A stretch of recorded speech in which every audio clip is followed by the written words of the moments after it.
This conference will now be recorded. अच्छा जी, हमने business को स्टार्ट किया था। मैं जरा उसको आपको एक रीकैप दे दूं। बिजनेस में हमने इनकम की बात की थी। बेटा बोले नहीं प्लीज।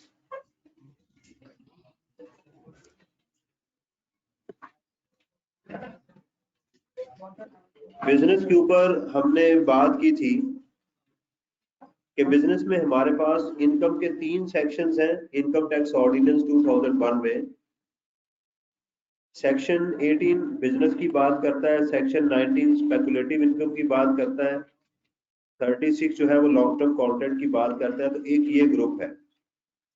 उसके बाद हमने एक्सपेंडिचर्स को स्टार्ट किया था और एक्सपेंडिचर में सेक्शन 20 कहता है जी कौन से एक्सपेंडिचर अलाउ है।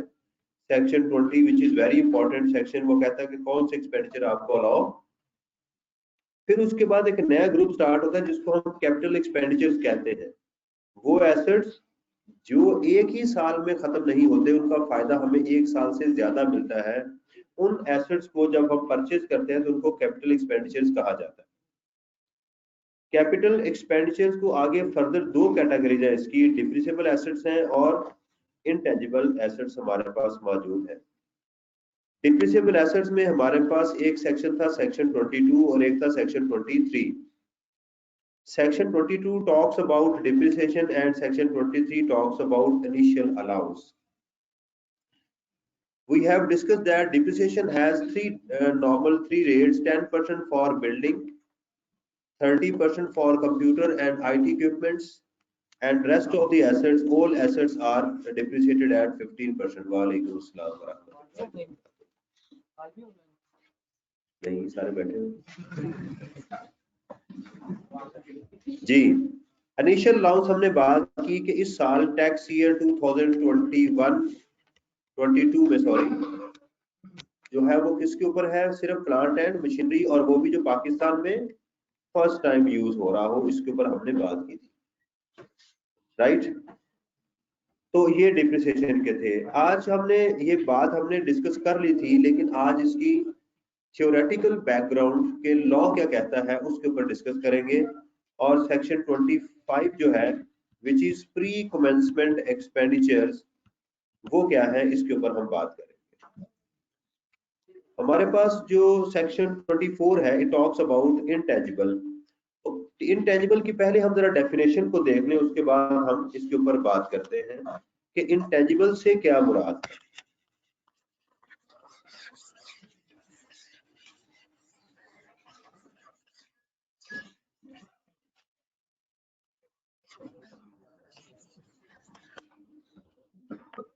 ये देखिएगा जी, लॉ सेज इनटेंजिबल, ये लॉ की डेफिनेशन है सेक्शन 24 की। ये कहता है मींस एनी पेटेंट्स। पेटेंट्स किसको कहते हैं? पेटेंट्स कहते हैं उसकी जो ज़ाहरी शक्ल होती है, that is called patents.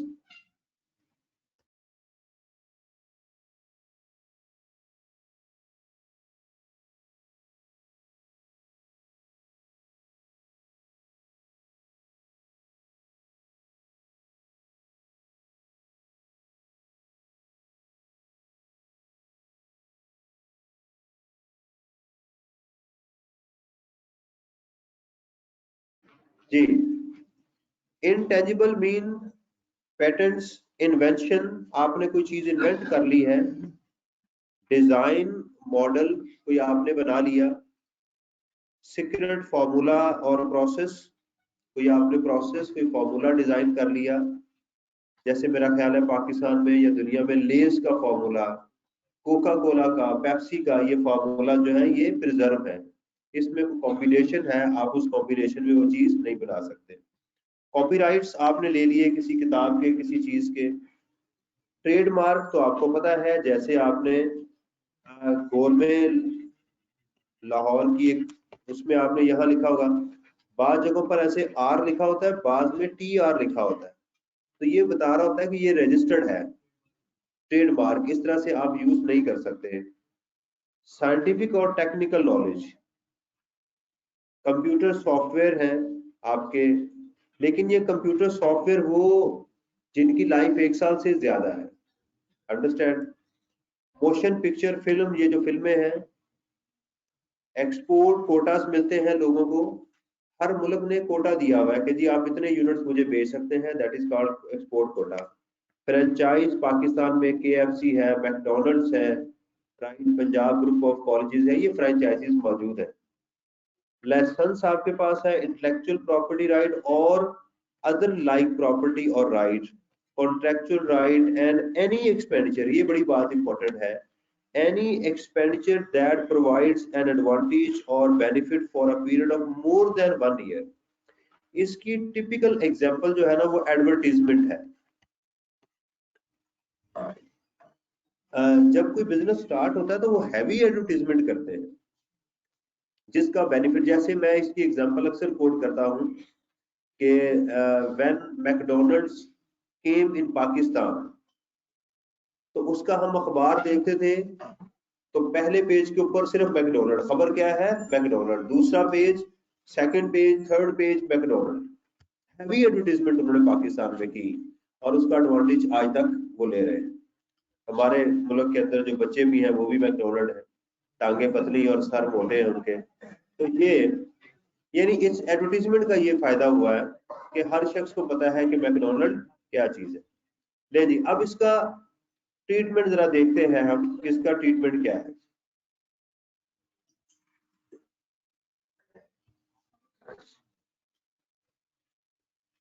Intangible section 24, a person shall be allowed an amortization reduction, यानी reduction से मुराद expense,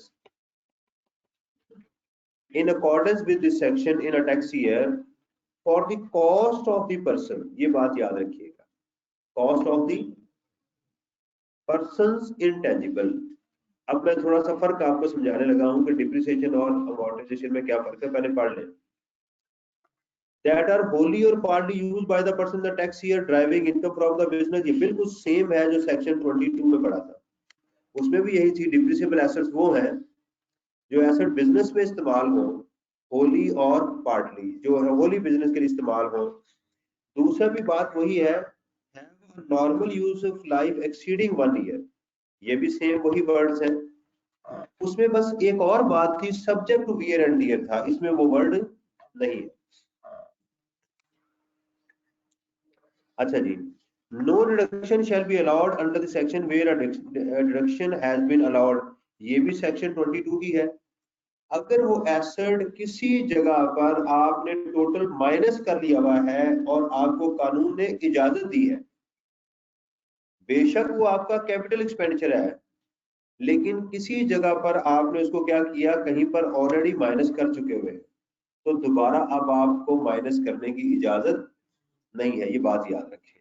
अच्छा, अब ये बात तो वैसे भी इनकम टैक्स ऑर्डिनेंस का एक बेसिक मॉडल है कि कोई एक्सपेंस आपको 2 दफा अलाउ नहीं होगा, कोई इनकम 2 दफा टैक्स नहीं, ये उसी की बात की रेपुटेशन है। अगर ये बात ना भी लिखी जाती तो ये कानून में, I think so it is section 72, उसमें ये बात लिखी हुई है, double derivation of income and double driving of income, जो है इस तरह से एक बात मौजूद है उसमें।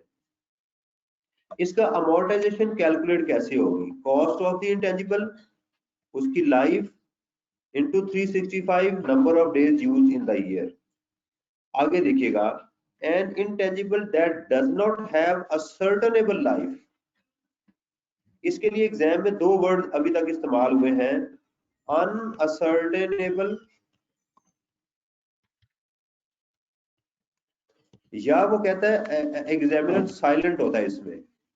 दोनों सूरतों में आपने 25 साल उसकी लाइफ को करना। अगर दोबारा सुन ले, अगर एग्जाम में एग्जामिनर आपको ये बात नहीं बता रहा कि उसकी कितनी लाइफ है, या वो कहता है ये फॉर्मूला पता नहीं कब तक चलेगा, हमें पता ही नहीं है, तो आपने एग्जाम में क्या करना, उसको 25 पे डिवाइड कर देना। अच्छा जी, ये वही पार्शियल का असूल है कि अगर पार्टली यूज होगा तो उसकी डिप्रिसिएशन को पार्टली करेंगे। ये देखिएगा, where in a tax year a person disposed of an intangible, no amortization reduction shall be allowed। ठीक है, under this section और ये गेन कैसे कैलकुलेट होगा, वही सेम फॉर्मूला है, cell price minus tax return down. इसका मतलब ये फॉर्मूला भी तकरीबन वही है जो सेक्शन 22 में यूज हुआ था। ठीक है, अब थोड़ा सा पहले मैं कंपैरिजन कर दूं ताकि आपको ये बात जरा दोबारा समझ आ जाए।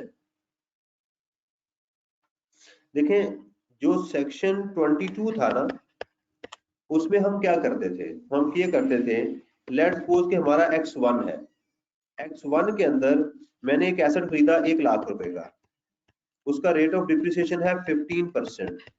तो मैंने इसमें से क्या कर दिया, 50,000 माइनस किया। ये साथ साथ जरा कैलकुलेशन कीजिएगा।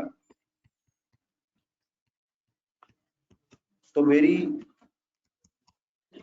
टैक्स रिटर्न ऑन वैल्यू कितनी आ गई, 85,000। ये अब जब दोनों को मैं कंपेयर करने लगा हूं, ध्यान से सुनना है। X2 में जाके हम क्या करते हैं, 85,000 इंटू 15%, 1 2 ये आ गई।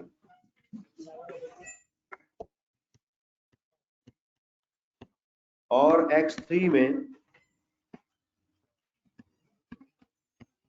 72250 इंटू 15%, 10837। ये जरा ध्यान से देखना कि मैं दोनों कंपैरिजन करने लगा हूं। 61412। अच्छा जी, इस साल का एक्सपेंस कितना होगा जरा देखिएगा, डिप्रिसिएशन एक्सपेंस 15,000, 12,750, 61,412। ये बात समझ आ गई। हमें एग्जाम में ये फिगर चाहिए होती है।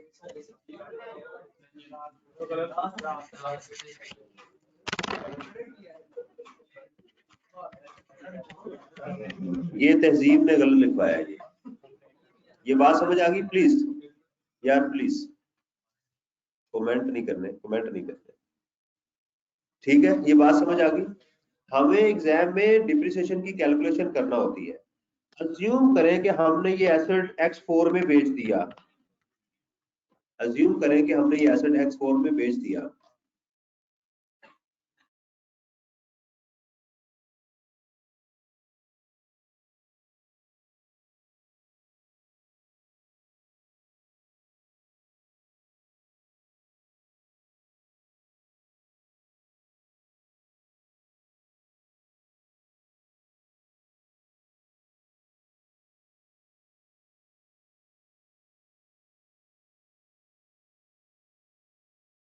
जी,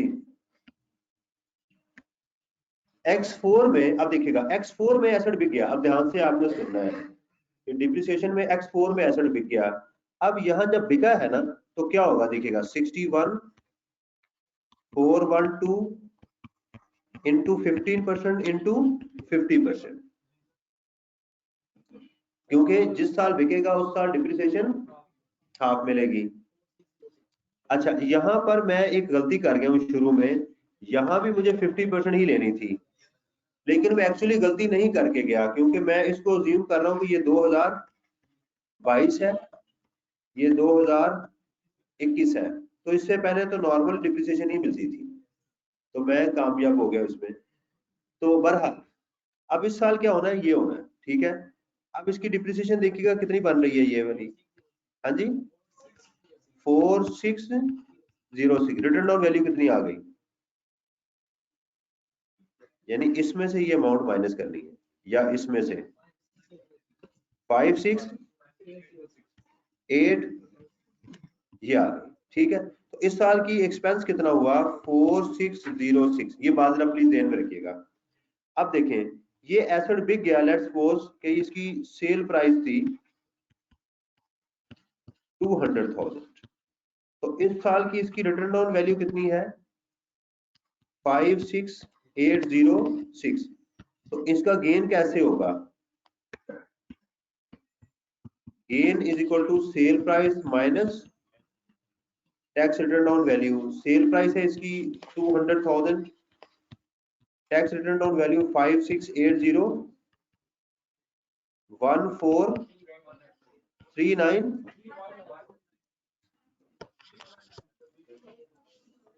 143 ये गेन आ गया जी।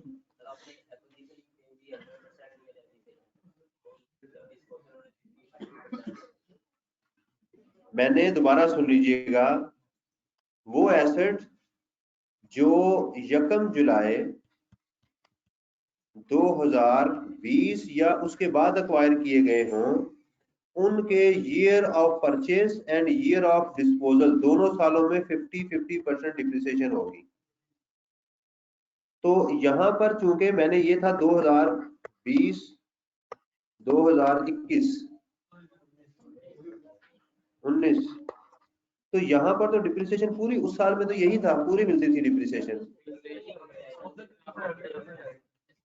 डिस्पोजल पे मैंने 50% नहीं की डिप्रिसिएशन। अच्छा सही है, ये कह नहीं, ये सही कह रहे हैं कि जिस साल हम इस एसेट को बेचेंगे, क्योंकि ये 1 जुलाई 2020 से पहले वाला है, तो लिहाजा इसके ऊपर डिप्रिसिएशन जो है वो इतनी नहीं होनी चाहिए। ये बिल्कुल सही कह रहे हैं, ये इन्होंने आज पहली दफा सही बात की है जी। कितनी डिप्रिसिएशन आएगी? डेप्रिसिएशन वो कहते हैं होनी नहीं चाहिए ना इस साल। जी बिल्कुल सही कह रहे हैं, डेप्रिसिएशन इस साल, क्योंकि ये एसेट 1 जुलाई 2000 से पहले वाला है। ये 1 जुलाई 2000 से बिल्कुल ठीक है। तो हमारी रिटर्न ऑन वैल्यू यहाँ पर क्या आएगी? ये आएगी, क्योंकि इस साल डिप्रिसिएशन हमें नहीं मिलनी। देखिए मैं आपको टेस्ट कर रहा था और खुद ही टेस्ट हो गया ले जी। तो इस साल हम डिप्रिसिएशन इसमें चार्ज नहीं करेंगे। चले ये भी अच्छा सवाल हो गया ना, ठीक है। दोबारा सुन लीजिएगा, अगर एसेट 1 जुलाई 2020 के बाद बिकेगा तो उस पे आधी डिप्रिसिएशन मिलेगी। जो एसेट एक्वायर किया होगा अप टू 1 जुलाई 2020 उस पे आधी डिप्रिसिएशन मिलेगी। एक्सीलेंट, शाबाश। तो कितना आंसर आ गया जिसका? 1588। अब जरा देखिएगा, मैं एप्लीकेशन करने लगा हूं सेक्शन 24 की, इसको जरा एक दफा देख लें ताकि आपको समझ आ जाए। फिर मैं इसको या नोट कर लें, इसको बेशक नोट कर लें ताकि, या इसका प्रिंट स्क्रीन ले लें। मैं अब सेक्शन 24 के ऊपर आने लगा, कर लें जी।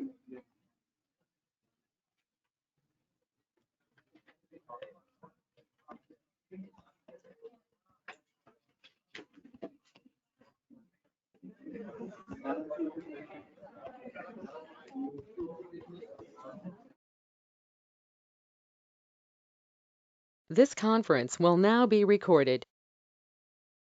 जी कौन सा? इनका सवाल ये है कि ये जो एसेट की डिस्पोजल है, प्लीज साइलेंस प्लीज। इनका सवाल ये है कि ये जो एसेट की बात हमने की है कि जब इसको डिस्पोज ऑफ करेंगे तो इस पे 50% डिप्रिसिएशन लेंगे। अगर वो एसेट 1 जुलाई 2020 तक खरीदा गया था और कोई डिप्रिसिएशन नहीं लेंगे अगर वो एसेट इससे पहले था। वो कह रहे हैं कि ये रूल सिर्फ बिल्डिंग के लिए है या सबके लिए है? ये सबके लिए है। बिल्डिंग का बेटा मैं बार बार आपको बता रहा हूँ, एक ही रूल है, वो ये है कि अगर उसकी सेल प्राइस उसकी कॉस्ट से ज्यादा हो तो उसकी आज तक जितनी डिप्रिसिएशन होगी वो आपका गेन बन जाएगा, जिसको आप एक्यूमुलेटेड डिप्रिसिएशन कहते हैं। बिल्डिंग में इसके अलावा मैंने कोई नई चीज नहीं बताई, उसको इसके साथ मिक्स ना करें।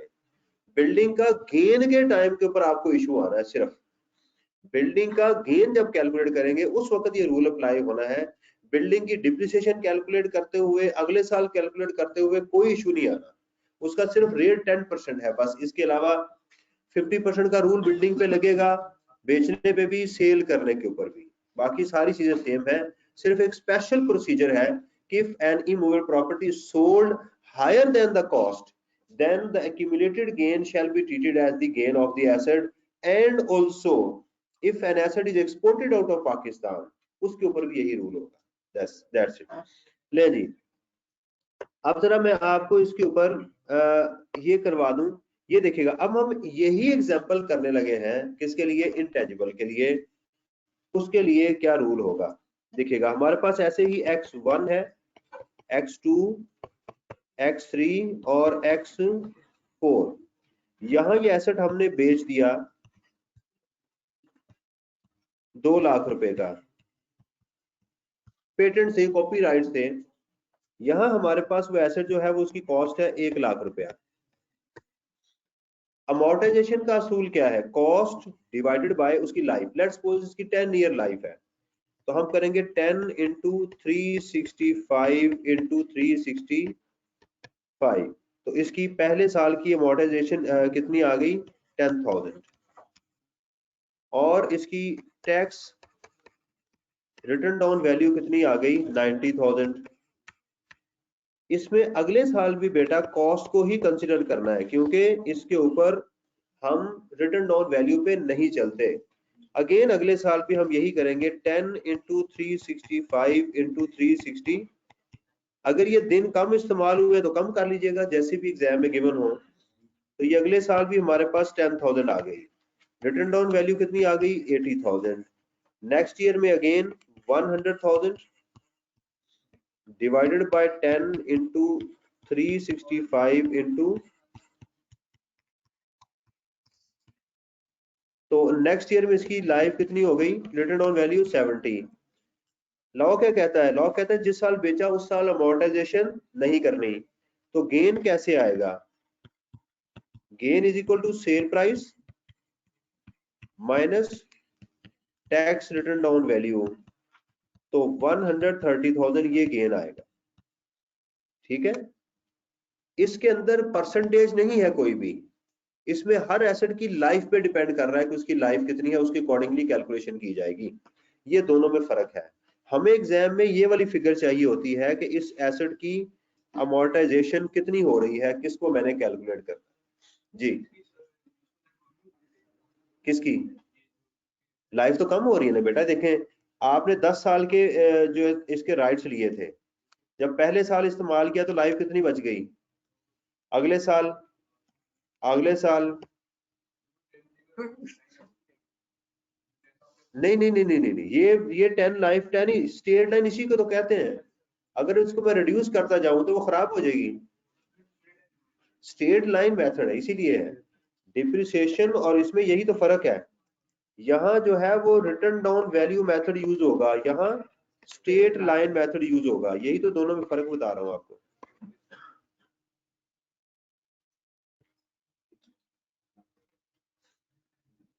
क्योंकि वो स्टूडेंट कंफ्यूज बाज़ कर रहे होते हैं कि सर ये डिप्रिसिएशन और अमोर्टाइजेशन को मिक्स करते हैं, इसलिए मैंने दोनों का कैलकुलेट करके बता दिया कि कैसे कैलकुलेट करेंगे। इंशाल्लाह कल हम न्यूमेरिकल स्टार्ट करेंगे ना, ये चीजें आपको बिल्कुल क्लियर हो जाएंगी। जब वो प्रैक्टिकली आप चीजों को, अभी मैं 2 इलस्ट्रेशन करवाता हूँ आपको, ये नोट करने पहले। कर लिया जी।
चले जी जी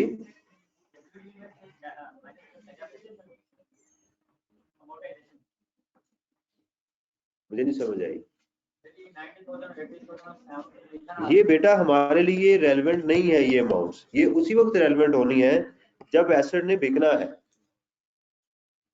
आपको एग्जाम में ये अमाउंट कैलकुलेट करना होती है, ये बात याद रखें। ये तो मैंने समझाने के लिए बताया कि इस वक्त अगर रिटर्न डाउन वैल्यू कैलकुलेट करना होगी तो वो कितनी होगी, समझ आ रही है? आपने एग्जाम में, दोबारा सुन लें, आपने एग्जाम में बेटा या तो डिप्रिसिएशन कैलकुलेट करनी है या अमोर्टाइजेशन कैलकुलेट करनी है। आप अपना फोकस ये रखें कि यार डिप्रिसिएशन कैसे कैलकुलेट होनी है और अमोर्टाइजेशन कैसे कैलकुलेट होनी है, आप सही रहेंगे। जब एसेट बिकेगा तो फौरन फार्मूला लिखें, gain is equal to sale price minus, तो आपकी जिंदगी आसान रहेगी। अगर बहुत सारी चीजों को मिक्स करना शुरू करेंगे ना तो फिर आप प्रॉब्लम में रहेंगे। सिर्फ रखें एसेट डिप्रिसिएबल है, डिप्रिसिएशन चार्ज करनी है, उसके असूल जहन में लेकर आए। एसेट को अमोर्टाइज करना है, उसके असूल जहन में लेकर आए। एसेट बिक रहा है, फॉर्मूला लिखें। अगर कोई स्पेशल केस है तो स्पेशल केस को जहन में लेके आए, आपकी जिंदगी आसान हो जाएगी। इस तरह खुद से कोई चीजें ना बनाएं। टैक्स रिटर्न डाउन वैल्यू सिर्फ आपको उसी वक्त चाहिए जब एसेट की डिस्पोजल होनी है, अंडरस्टैंड? डिप्रिसिएशन के लिए मुझे रिटर्न डाउन वैल्यू हर साल चाहिए, इसलिए क्योंकि मैंने उसकी डिप्रिसिएशन चार्ज करनी है, दैट्स इट। ठीक है, अच्छा जी, अब ये देखिएगा कि इसमें दो क्वेश्चन है आपके पास, मैं जरा आपको उसकी प्रैक्टिस करवा दूं। ये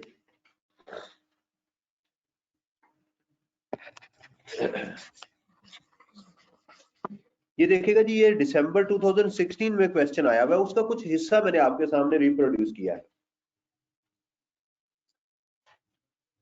कहता जी administrative expenses include computer software, किसकी वायोलेशन हो रही है? सेक्शन 20 और 21 दोनों की। सेक्शन 20 कहता है कि आपको कैपिटल एक्सपेंडिचर के ऊपर क्या मिलनी चाहिए? डिप्रिसिएशन।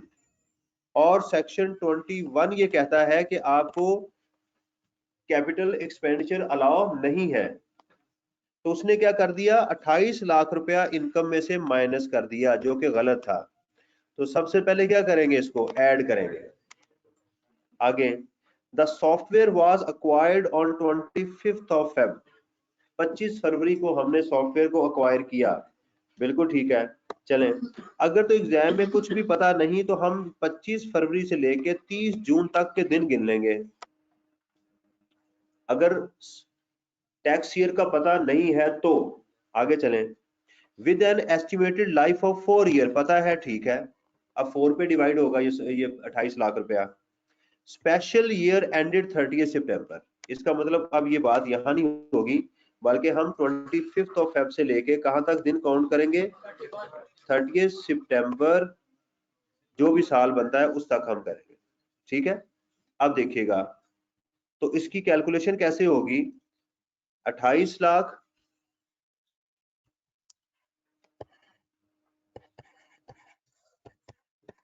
डिवाइडेड बाय लाइफ कितनी है? 4 इंटू 360, और यहां से जो दिन बनते हैं वो 208 बनते हैं। ठीक है, 218 बनते हैं, 218। ठीक है जी, तो अब देखिएगा तो उसकी अमोर्टाइजेशन कितनी आ रही है? This one. ये फिगर आपको एग्जाम में चाहिए थी, तो आप एग्जाम में क्या करेंगे? 28 लाख को एग्जाम में ऐड बैक कर देंगे, क्योंकि गलत माइनस हुआ, ये कैपिटल एक्सपेंडिचर था, ये अलाउ नहीं था। और 41808 ये आप लेस करेंगे क्योंकि ये अलाउ था। और ये भी कल मैं आपको बता चुका हुआ हूं पिछले लेक्चर में कि डिप्रिसिएशन और अमोर्टाइजेशन एंड पे माइनस करनी है।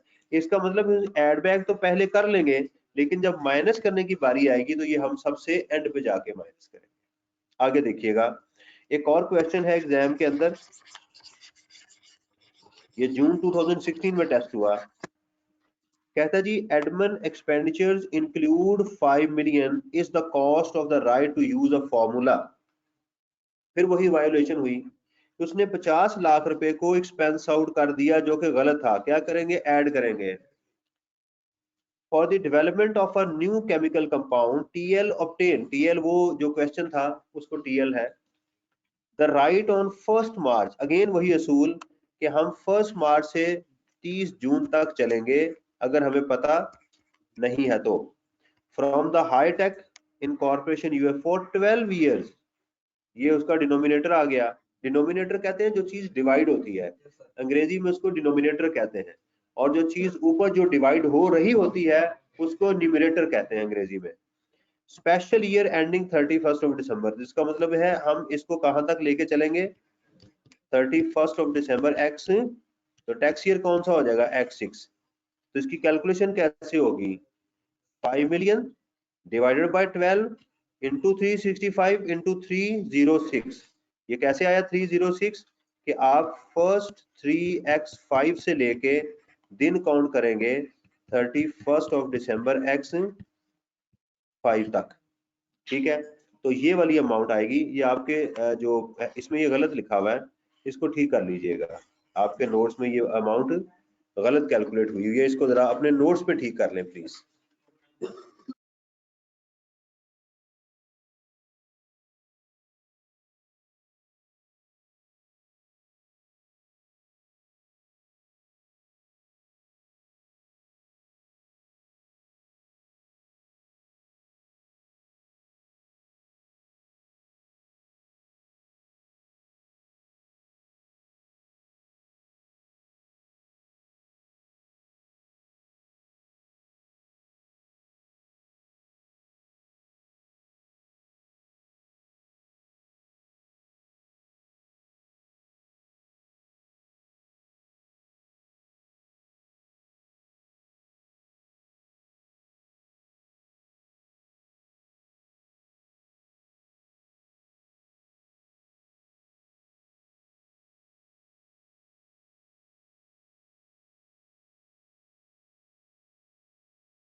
This conference will now be recorded.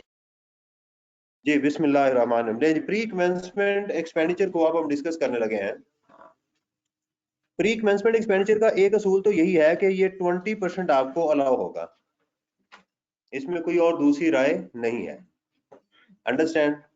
इसका भी टाइम के साथ कोई ताल्लुक नहीं है, डिप्रिसिएशन का टाइम के साथ ताल्लुक नहीं है, ना प्री कमेंसमेंट का, सिर्फ इंटेंजिबल्स का नंबर ऑफ डेज के साथ ताल्लुक है। क्लियर। प्री कमेंसमेंट एक्सपेंडिचर्स क्या होते हैं, means any expenditure incurred before the commencement of a business, किसी बिजनेस के स्टार्ट होने से पहले जितने भी एक्सपेंडिचर होंगे वो सारे के सारे प्रीलिमिनरी एक्सपेंडिचर होंगे। यहां पर दो पॉइंट ऑफ व्यू है, एक है खालिद साहब का और एक है अदर्स। खालिद साहब ये कहते हैं कि बिजनेस से मुराद वो है जब बिजनेस का नाम मिल जाए आपको, इसलिए वो प्रीलिमिनरी एक्सपेंडिचर को कहते हैं। बिजनेस तो भी पैदा ही नहीं हुआ ना, बिजनेस तो स्टार्ट ही नहीं हुआ, उससे पहले आपने कुछ पेमेंट की, आपने प्रमोटर को पेमेंट कर दी, कंपनी का नाम लेना था उसकी पेमेंट कर दी, मेमोरेंडम आपने प्रिंट करवा लिया। जब आपकी कंपनी एस्टेब्लिश हो गई, आपको इनकॉर्पोरेशन का सर्टिफिकेट मिल गया, उससे लेके वो वाले एक्सपेंडिचर है जो प्रीलिमिनरी एक्सपेंडिचर। बहरहाल मैं जो है वो मैं इस हक में हूं कि हमें फायदा लेना चाहिए, तो खालिद साहब इन एक्सपेंडिचर को डिसअलाउ कर देते हैं। वो जो लास्ट क्वेश्चन मैंने असाइनमेंट कल करवाया था उसमें आपने देखा होगा कि खालिद साहब ने 20% उसमें नहीं लिया हुआ, लेकिन उनका व्यू है कि हो सकता है, यानी ये उनका पॉइंट ऑफ व्यू है, ये उनका पॉइंट ऑफ व्यू है। बहरहाल मेरा ये है कि हमें तमाम एक्सपेंडिचर जो होंगे बिजनेस से पहले, अच्छा पहली बात है कि एक्सपेंस नहीं होंगे, ये कैपिटल एक्सपेंडिचर कहलाएंगे। वो तमाम एक्सपेंडिचर जो आपके बिजनेस से पहले वाले हैं ये आपको एक्सपेंस अलाउ नहीं होंगे, बल्कि क्या होंगे कि इन एक्सपेंस के ऊपर आपको 20% अमोर्टाइजेशन मिलेगी।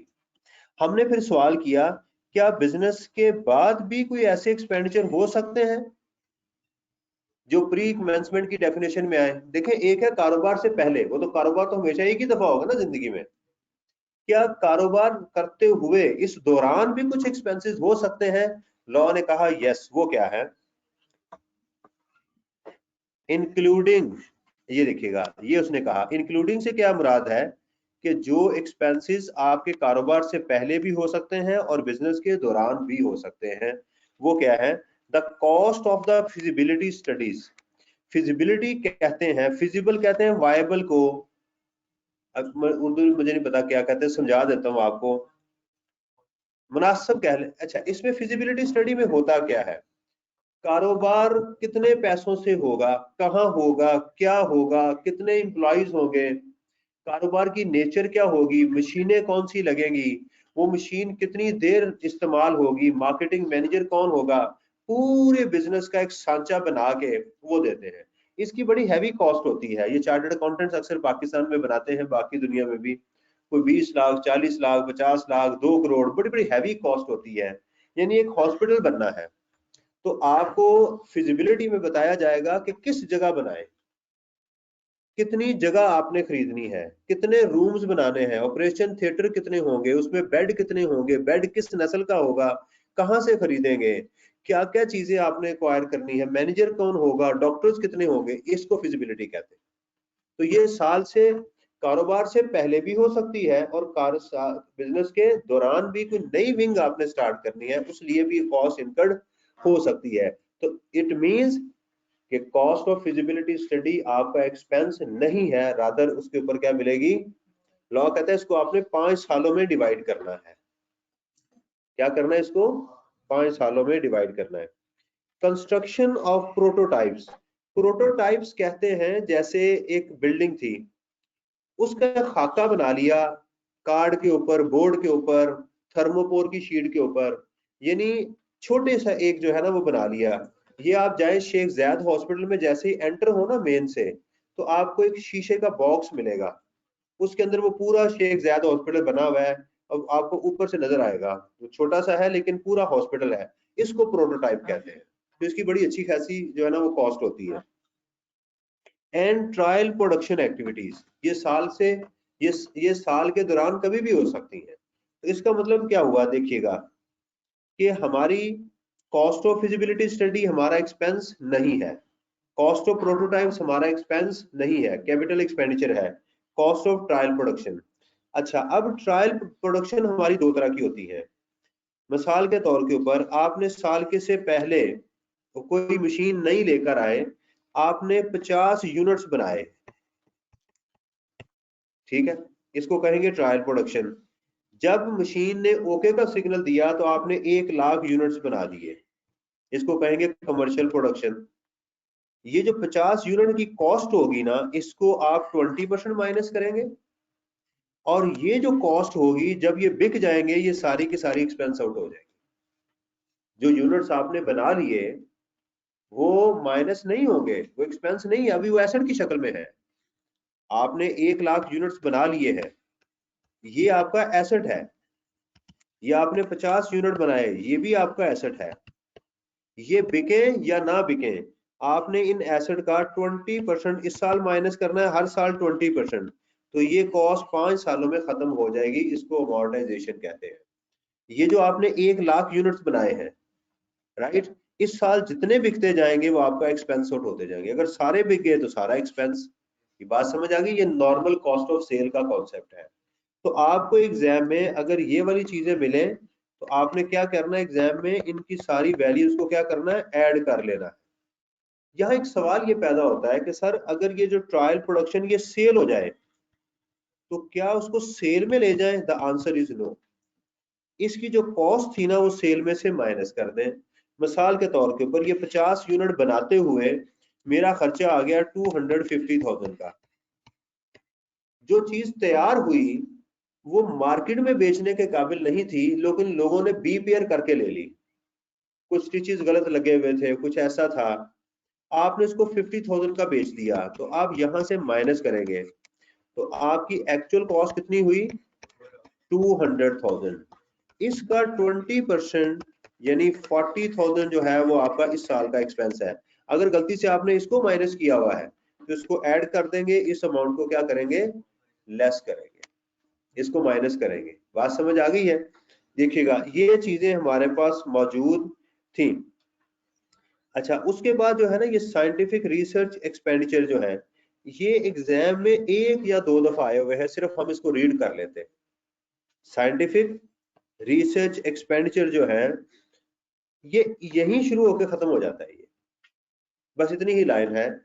A person shall be allowed a deduction for the scientific research expenditure incurred in Pakistan in a tax year wholly and exclusively for the purpose of driving income from the business chargeable to tax।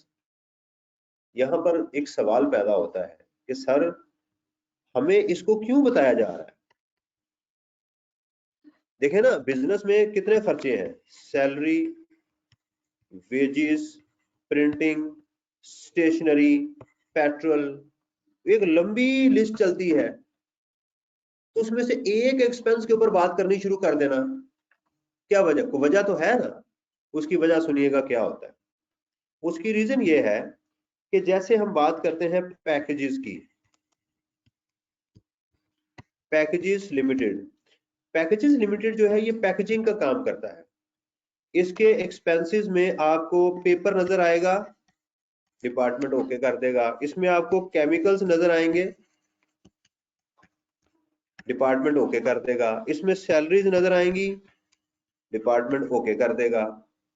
लेकिन packages limited के profit and loss account में आपको surgery fees नजर आनी शुरू हो जाए, इसके अंदर लिनन नजर आने शुरू हो जाए, इसके अंदर मेडिसिन नजर आनी शुरू हो जाए एक्सपेंसेस में, तो डिपार्टमेंट परेशान होगा ना। ये क्या मुसीबत है भाई, तुम्हारा तो ये कारोबार ही नहीं है। You are going against section 20।